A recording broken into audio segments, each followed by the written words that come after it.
Meeting to order, and encourage everyone, please turn off your cell phones, and if any of you have any questions, any comments you want to say to anyone up here, please see Shay right over there. Raise your hand. She'll be glad to get the message to anyone.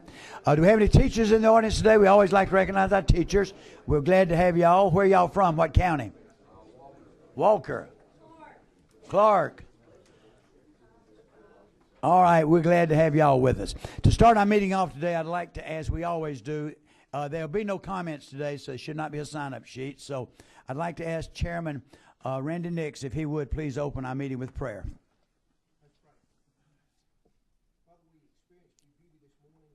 Magnificent sunrise. Lord, as we see that light, may that light shine in us and give us the wisdom and knowledge that we need as we discuss issues today. And that may it shine through our lives in Christ's name. Amen. Thank you so much, Chairman Nix.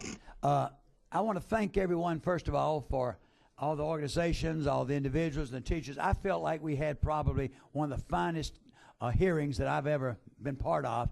The comments were great. The people were right on target, and I really do appreciate it and how well they presented themselves. I want to thank everyone, too, the members of the committee and the audience that sent us in, and we got several recommendations. We've incorporated a lot of them. I want to thank the senator for the fine job of working with us, and it shows the Senate can work with the House so well, and I do appreciate that. But every once in a while, we had a good one. So to start off today, we're glad to have Senator Tippins. If you would come up to the mic there, Senator, I'm going to have, if you don't mind, I'm going to have, I'll let you make some comments after Representative Dudgeon talks about the changes. Is that the way you'd like to proceed? All right, I'll let Representative Dudgeon present the bill, the changes that we made took place, and then I'll have Senator Tippins make the closing comments. Thank you, Mr. Chairman. Today, the current version is LC 336612S. Does everyone have that now? Yeah. LC 336612S. All right. And this was done after additional long and good and thorough discussions between Chairman Coleman, Chairman Tippins, and others, and taking lots of input and trying to come to a consensus bill. And we're very hopeful that the senator will agree that it's a consensus bill. So the marquee change from the House version is that the original Senate version had a Section 2, which was related to testing, and that was put back in substantially in its entirety. And what that does is it has sections related to third grade reading readiness and fifth grade math readiness. It has formative assessments subject to state appropriations in grades 1 and 2. It has some other wording changes about alternate assessments. Essentially, it goes back to the Senate version with a couple differences. We're doing research on the federal law about alternatives to your state test in 3rd through 8th grade. Substantial legal opinion is that you cannot allow states, even under the new ESA law, cannot allow you to do a different state test in this local jurisdiction than the other one.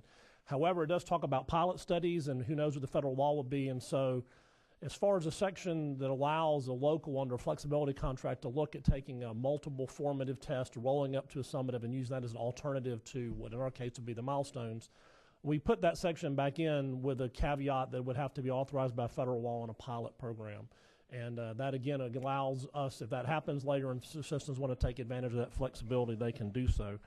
A couple of the other changes that were made, we had a section about quotas not being allowed by evaluations from locals. We made sure that was neither state nor locals can enforce quotas on evaluation systems. We had language among the SLOs around making sure that we would call the Amy Carter rule that you only had to measure one area with a teacher and not every single class, and that it's not be put as a burden on every student to take an SLO.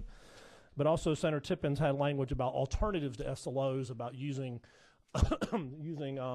perhaps median scores from some other norm reference tests that were in the school, and we put Senator Tippins' language and merged that with our SLO language. On the area of end of the year assessment windows, we also merged language from the House. The House had language which mandates that the state board adopt policies for the 2017 school year that make sure that they turn off their cell phone. I'm sorry, my phone is beeping here. That they make sure that they let me turn this off and I will continue. All right, to make sure the state board adopts policies to move the testing window as far back in the school year as possible, so we're not giving tests. A lot of times we do a lot of systems in April, and then we have instructional time deficiencies after that. And we combined it with Senator Tippin's language, which also tells the locals where all humanly possible to do it in the last week or 2 weeks of the semester, depending on which semester it is. So we merge those languages together. That, Mr. Chairman, is the changes in the bill. You'll find a talking points document in your thing that talks about it. We have not cleared this with the senator. This is sort of our talking points the House came up with just to help our members explain it. Before we send this out to any other House members, I want to make sure I talk to the senator and he's comfortable with what we're saying. It's his bill. He's done 99% of the work on it. And I want to make sure, but I just did this just for our own members to have something to help explain the bill. There also is an amendment that I'm going to offer at the appropriate time. I talked to Chairman Tippins in the hall about this, and he's hope he'll be okay with it as a friendly amendment. It's around the tiered observation system, where we say that if you're a 3 or 4 teacher, the top 2 rankings, you can. The current language says you may require only 2 observations and one summative. That's a misspelling. Sorry. Good old Google correct there. And change that instead of saying may require to say shall require no less than 2. Just make sure that it doesn't somehow open a trapdoor to go to 0. Just a technical change. I have one question. All right, Summit 17. Who is that? All right, is that sir? Mr. Chairman, I don't know the appropriate time to ask a question. I did have a question for Representative Dudgeon and the committee about lines 209 and 210. We've not seen that language before. Would this be the appropriate time to ask a question, Mr. Chairman? You ask it now. Okay. I think it's a little more than a happy to glad change. I would say on line 210 where we talk about, I know we're contemplating a pilot program, but since we're hard coding this in statute, I wonder if we could say the Department of Education may establish a program, take the word pilot out. If they allow us to have think about it though, if they allow us to have a program, why would we limit it to a pilot program in state statute? Program includes pilot program. It's more expansive. If they allowed us to have a program, we would want it to be broader than just a pilot. So all I'm suggesting, if we take the word pilot out and federal law were more permissive, it would be this would accommodate that. All right, let Reverend Dudgeon answer. I'm 90% sure of this, but I don't want to be held to the record. My memory of the research we did on this is the ESSA right now does allow some number of states to apply for a pilot here. And I see nodding from superintendent. So we wanted to make sure we engage the current federal law. Well, I hear that, but what I'm saying is, if we apply for a pilot program, and our statute says a program is inclusive of a pilot program. But since we're trying, so it's inclusive of a pilot program, our statute allows that. It's consistent with it. But if federal law or regulation became more expansive in the future, we're still limited to pilot program here, because that's what our state statute would say. I mean, I'll let you think about that. I'm not trying to put you on the spot, but if it says program, it's inclusive of pilot program if that's what's authorized. But if federal law is expanded in the future, then this allows an expansion with it. We wouldn't be limited in state law to just a pilot program. So let's see what Representative Dixon has to add to that. I think it's important to remain consistent with what the federal law says. Pilot, by its very common definition, implies that if something is successful, it's going to be expanded. That's so right. I don't think saying pilot there limits us in any way going forward. I agree. I mean, that's the whole nature of a pilot. That's right. If it's successful, you expand it. If it's not, you try another tack. I agree. And that was our conversation. We talked about that when we were doing this. Okay. And I'll just say, and I'm not going to fight this. I'm just if our state statute said program and did not say pilot program, that would not prohibit us from taking advantage of that. Yeah. Okay. It would not prohibit us from taking advantage of it. All right, the gentleman has the right to make a motion at the appropriate time what he would think, but okay. Everybody's all right. Any other comments on that? All right. Any other comment on the bill that was presented? That's the Representative Carter. Yes, sir. Thank you. I want to ask Representative Dudgeon about his amendment, actually. All right. And regarding that amendment, what do you define the word assumptive to mean? I'm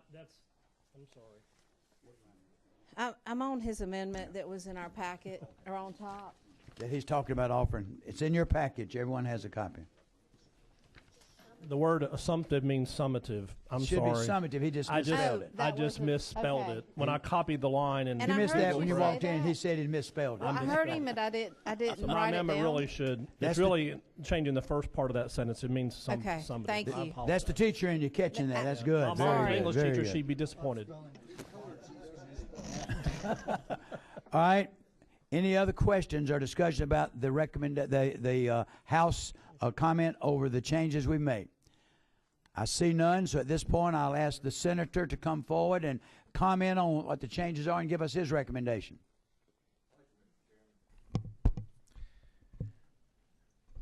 I want to clarify one thing to start with, and I think this is critical to understanding this bill.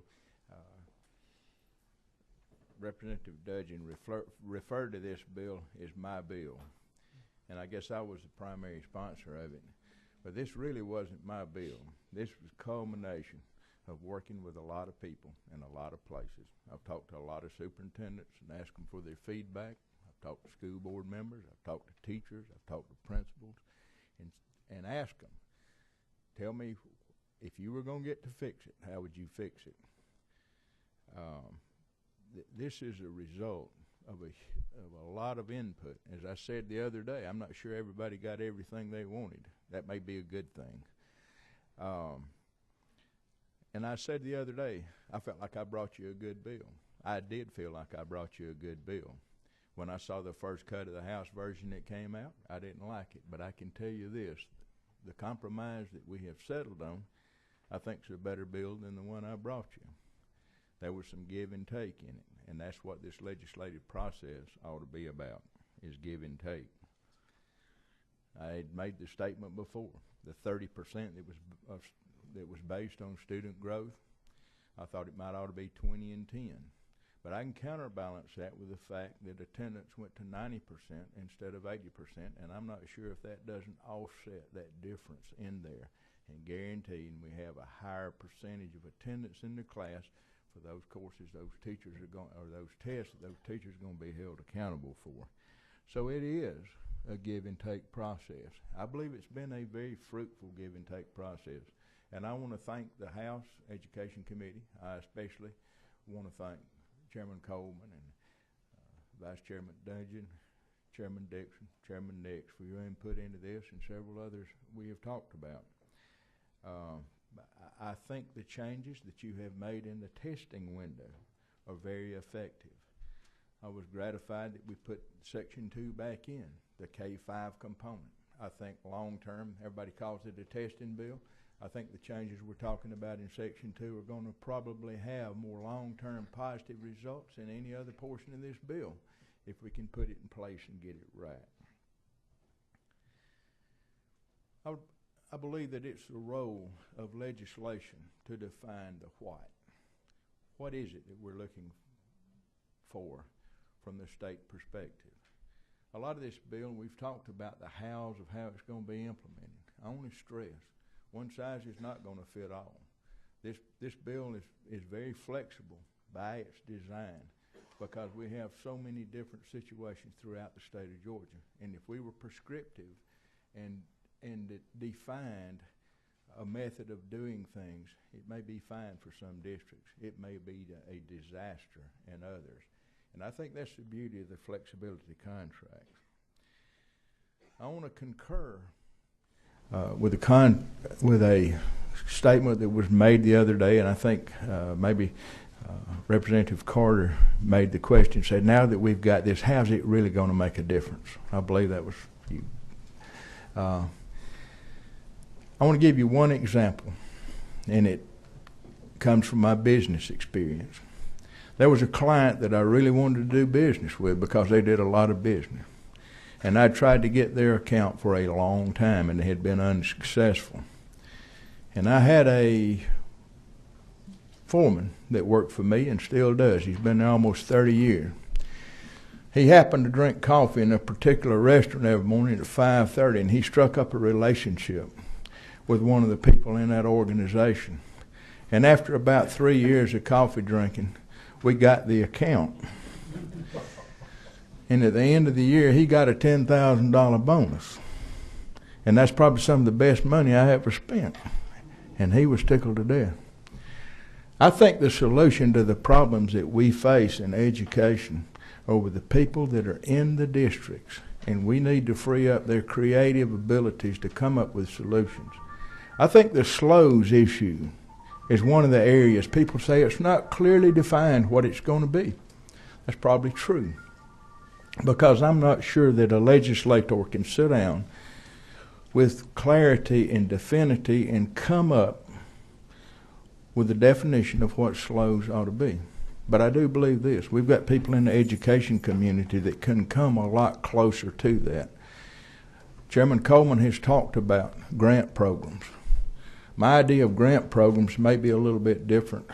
I believe in paying for results. Instead of saying, I'm going to give you X number of dollars to go out and look at this and see if you can find a solution, I'd rather open it up to the educators throughout the state of Georgia and say, this is the problem. We're going to set aside X amount of money, and the people that come up with the 3 best solutions, or maybe just how much is a quarter? Reach in your pocket. What does it mean to you? If you set aside a quarter for every teacher in the state of Georgia, you'd have $25,000. If you take a $25,000 and say, we've got a problem with SLOES, the person that comes up with the best solution, we're going to give you $12,500. The second best solution is going to be $7,500, and the third one's going to be $5,000. Now go to work and see what you can do, and everybody's got a crack at it. I believe those are the kind of solutions we can come up with, and I believe it's going to be effective because people will come up with solutions that fit in their situations, and it may not be the same solution. I'll submit to you, this bill does that. It opens up the door to flexibility. It opens up the door to innovation, and realizing one size does not fit all. But this bill addresses the whole, and I believe it's going to move the education community forward in the state of Georgia. Thank you for letting me present the bill. Thank you for letting me work with you to make a better bill, and I fully endorse it. Thank you, Mr. Chairman. All right, Mr. Senator, thank you. All right, this time I will take a motion on the bill. I have a do pass motion. Do I have a second? I have a second. All right, now we have a couple of all over the place. I have some amendments now. I have a couple. All right, first amendment would be proposed by Representative Dudgeon. My amendment is that printed, except the word assumptive is summative. I just can't spell.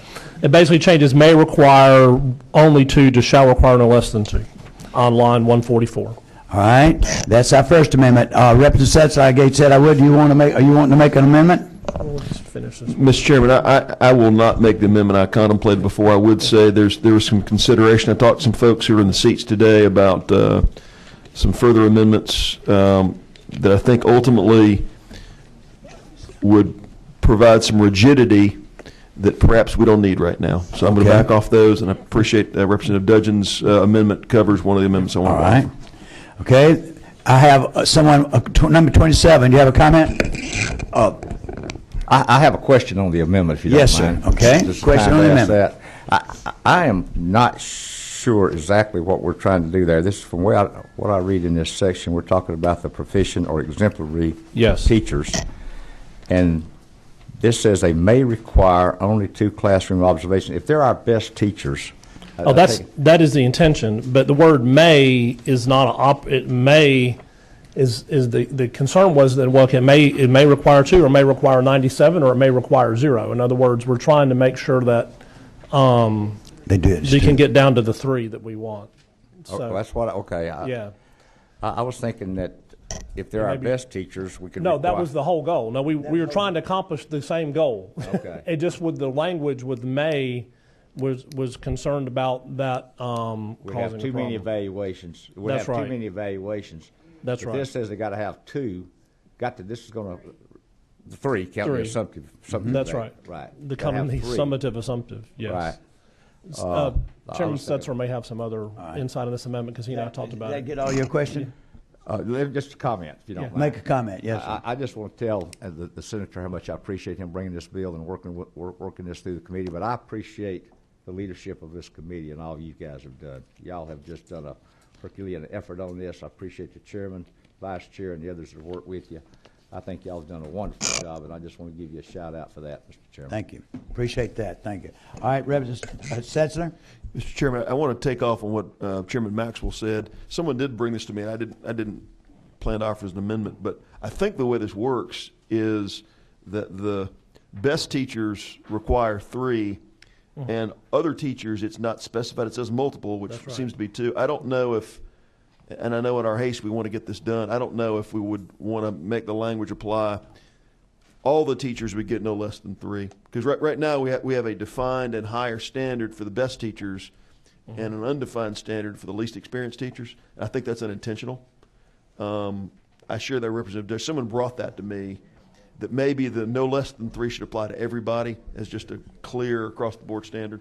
Because I think the thinking is that the least experienced teachers will get many more than that, but it's not specified. Right. Current rules require 6. That's, This is a reduction to 2. That's for your right. most That's just the 2, right? best right. teachers. Right. But current Okay. rules will govern with a tiered that can be reduced down to 2. Okay. All right. We have before us now an amendment. So do I have a motion? I have a motion for the amendment. Do I have a second? I have a second. All in favor indicate by saying aye. All opposed, like sign. All right, now we come to the question before you. We're looking at LC 336612S as amended. All right, we have a motion and a second to pass that. All in favor of the passage of this bill, please indicate by saying aye. Aye. All opposed by the like sign. It is unanimous. All right. Thank you, Senator. Thank you. Got it. Thank you all for your comments now. All right. Now, if we could go on to the rest of the agenda, we've got 2 quick bills. All right. First of all, we have Senate Bill 348, Senator Lindsey Tippins.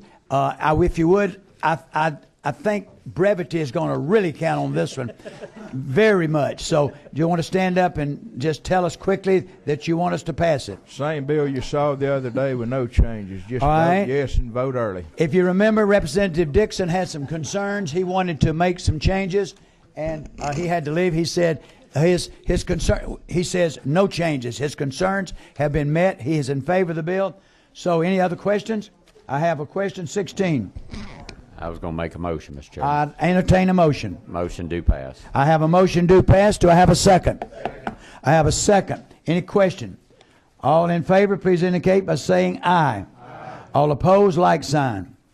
Okay, pass. Last piece of legislation we have. And that one was Senator Tippins. Senator. That was one.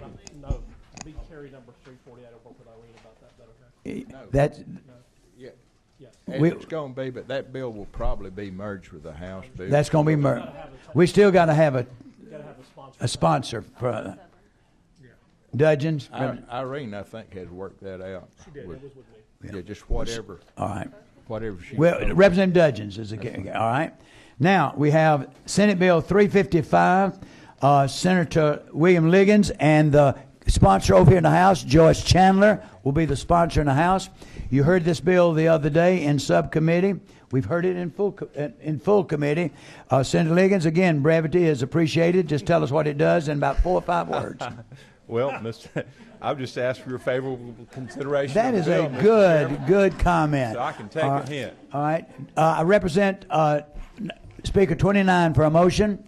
Representative Chandler. I move do pass, Mr. I have a do pass on this piece of legislation. She wanted to work with him on it, and she's worked hard. Representative Chandler's worked very hard to get this bill perfected. Is that not right? That is and correct, I appreciate Mr. her Chairman. work with this. Do I have a second? All in favor, please indicate by aye. All opposed, like sign. Passed. Thank you. And Joyce will be carrying it on the House side. Thank you all for a good meeting. We appreciate it. We adjourn. Yes. All right. Thank you.